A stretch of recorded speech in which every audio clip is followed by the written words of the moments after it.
Hello there my fellow holotable heroes, and welcome to another Rise of the Empire territory battles video. So I've done a whole series already of different videos. This is just another one where we'll be looking at Great Mothers in territory battles, how she performs, where I've been using her, and is she useful or not. There'll be a link in the description below to my SWGOH Life website if you're interested in other territory battle videos, as well as loadouts if you want to do full clear across the sectors, how to spread out your roster. So let's just start here in sector 1 on Mustafar, in the mission in the bottom right. And all these missions are slightly different, I think, but for the most part they're kind of the same, so I'm pretty sure the Great Mothers can clean any of this mission. So let's go ahead, we'll go after B2 first. So let's go ahead, put Doomed on it. We need to get it out first, so we don't need to deal with all the buff immunities and AoEs and everything like that. Now in terms of what team to use, it doesn't even matter. You've got Great Mothers, Morgan, and any free Night Sister units will do. The reason why I'm using these ones, because apart from Spirit, the other Knight Brothers, they are actually new units as well. So it kind of leaves your Talzin's team intact for the territory battles, because then it gives you like 2 squads that territory battles that can pretty much clear anything in territory battles, so giving a little bit more flexibility. After we've taken care of B2, we're gonna go after Droideka next. Man, Spirit hits so hard at Relic 7 under Great Mother's lead. Just gonna speed up the footage, because after you take B2 down, after you finish off Droideka, the rest of the guys are just annoyance at best, right? They don't do a lot of damage. They're just durable, but eventually we do get through here, these guys as well.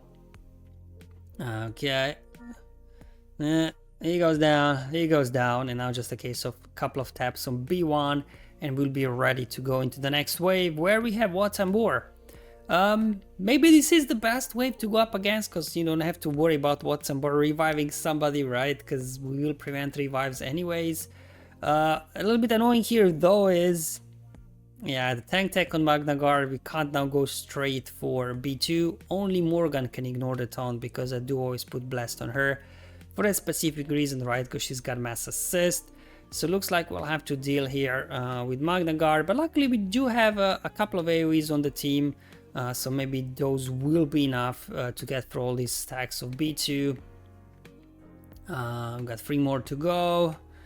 Okay, looking good. I think that's an AoE as well. Yeah, good. Ooh. Okay, well, nice. Alright, well, I guess we'll have to go after him next. So let's go ahead, go get him down. Definitely got very quickly rid of B2. Now we can go after Droideka. Because good thing about the Doom, this looks like, we disabled the protection, and their tank tech from what only gives taunt if the target has protection, so that's how we can get around it actually. However, when Magna Guards do get taunt from their own unique, right, that's the taunt that we can't get around. It won't go down, so I'm kind of stuck getting one Magna Guard down, and I'm stuck behind the other Magna Guard, but luckily we have here things rolling. Speaking of rolling, Droideka just rolled. There we go. Just get him down. There we go. And again, we are preventing revives for Great Mothers in there, so we don't have to worry about that. Now we can finally go after Droideka. And there we go. I'm not sure if you could actually auto this, because I don't think AI is like clever enough to deal with B2s and especially Droideka's damage immunity. So I'm not sure if this is completely autoable. Could be, I don't know. I just don't feel confident it would be like 100% because of that. Okay, let's move over to Geonosis. So we'll be going versus Acklay. Maybe good versus others. Probably not versus Nexu, I don't know. But versus Acklay and Reek, I think they could work. And you could just auto these guys. I'm doing this for the first time, like, okay, let's manipulate. But as you will see, man, it's over so quickly. You could just hit autoplay, I think, at this point. Sure, Acklay gets a couple of taps out there, but Morgan, she's very durable. And now we can just, big hit from Spirit. One of these, sure. There we go. Big hit coming in. Assist from Spirit. There we go. So probably could just auto this, to be honest. so they can get the job done in Geonosis as well. But obviously where the biggest benefit for Great Mothers and Morgan will be in Merrin mission on Dathomir. You can get this done with 1000, well actually Acklay it is better actually, as I've shown in my previous guides, but those are always a bit like, they always be like, you're on the edge, and you occasionally you do lose, you know. Whereas definitely Great Mothers makes this a lot more reliable. However, remember, no revives, so it's one of those situations, right?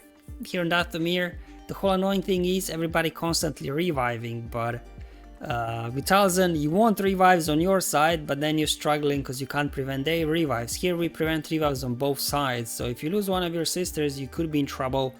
Now, what's the most optimal team here? I guess it would be this, just because you have a lot of firepower out of the gate, but I've done it with other comps, like I used, was it Great Mothers, Morgan, Merrin, and then I didn't have the 2 new troopers yet, so I put Asajj and Zombie.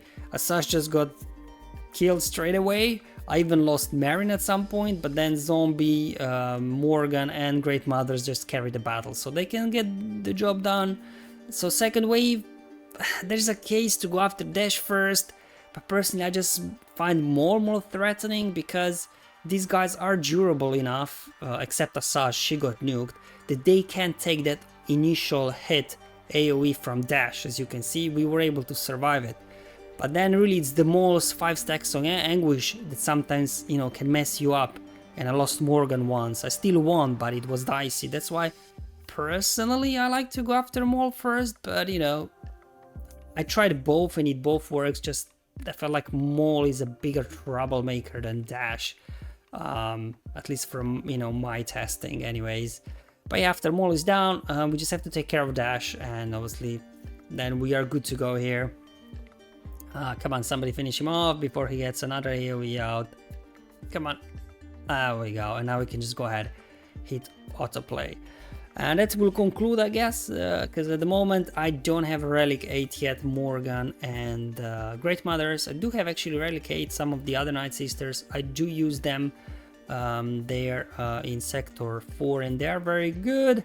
But obviously, you know, Relic 8 and especially Relic 9 still very difficult to get, so I'm just kind of taking baby steps. But at least for now, as you've seen, you know, between all these new units, we have kind of like a brand new team that we can now use in territory battles that does really well pretty much in every sector.